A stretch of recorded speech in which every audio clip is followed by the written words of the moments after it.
Do you feel there is a stigma when you're in Taiwan? Or you mean like being a foreigner or just like being a black person in Taiwan?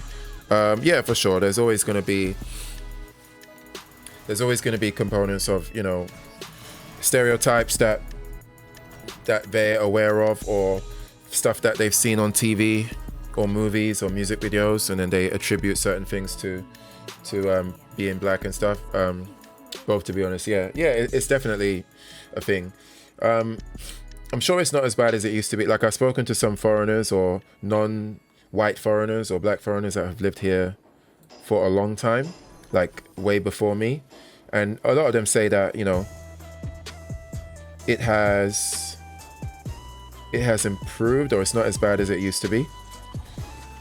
And I would expect that to be the case, because, you know, as the world gets more and more global and people are more interconnected and stuff, there should be less room or less opportunities or reasons.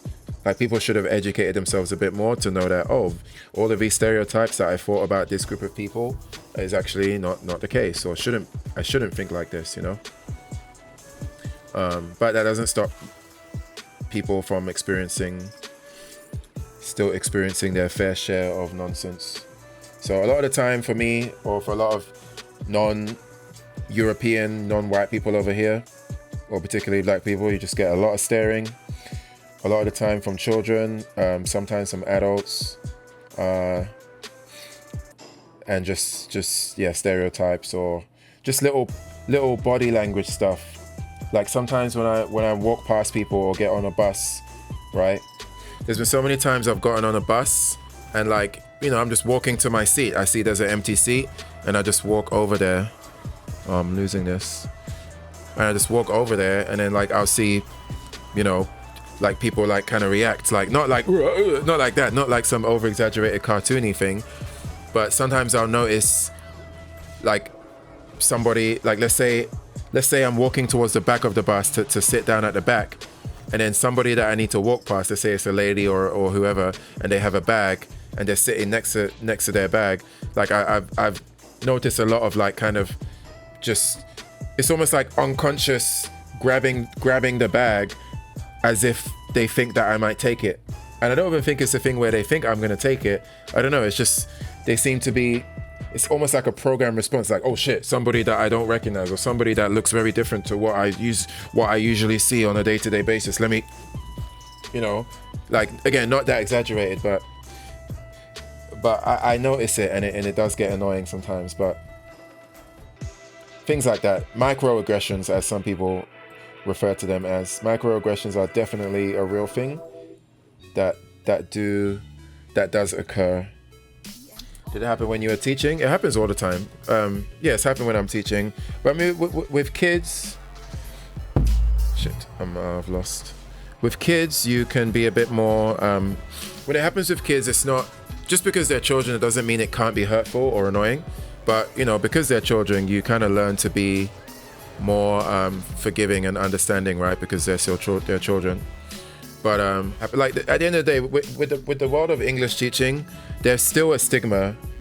There's still a general stigma among parents or among schools, where once upon a time it was the case that most parents would prefer, like, if their child, if they want to get an English teacher or tutor for their child, oftentimes the parent would just default choose a white person. That would just be the default, right? And schools would also mirror this ideology of, oh, parents oftentimes want a white teacher, so let's hire a lot of white teachers, right? That mindset is not as present as it once was, but it's still very much a thing, for sure.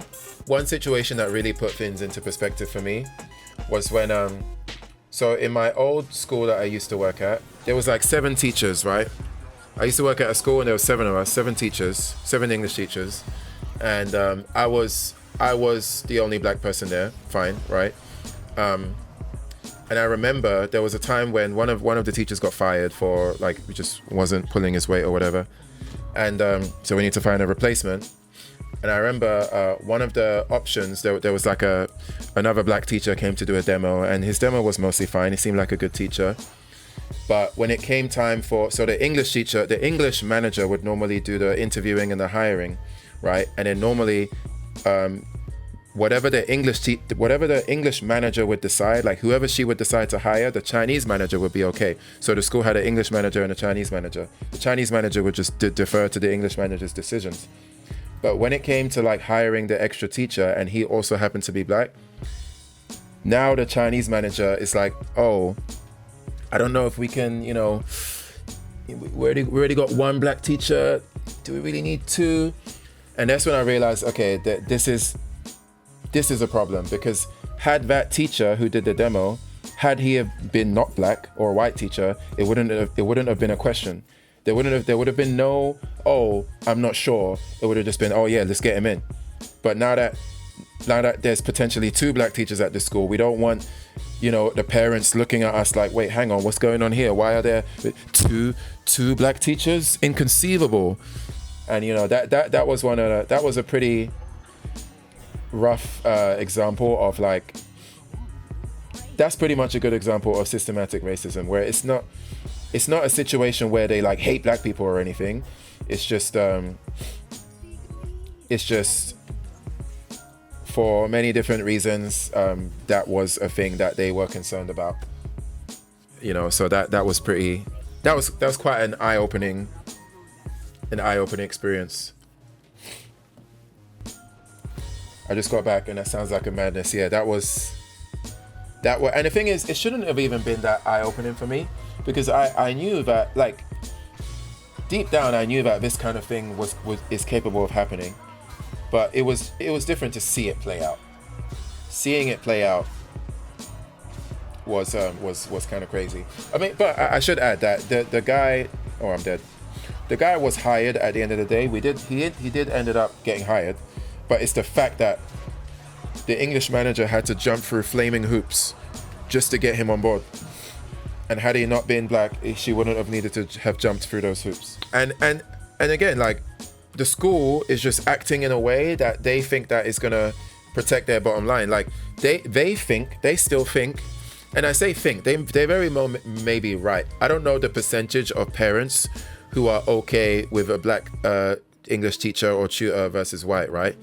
But to be fair, the school's assumption is not completely baseless, because it is very much the case that a lot of the parents that send children to the school, they have this warped idea in their mind that, oh, English, the language of English belongs to white people. English comes from England and America. Those countries are white, right? So therefore, the best people to teach that language are white people, or I just feel more comfortable about my Taiwanese child learning English from the originators of the language or whatever it is, right?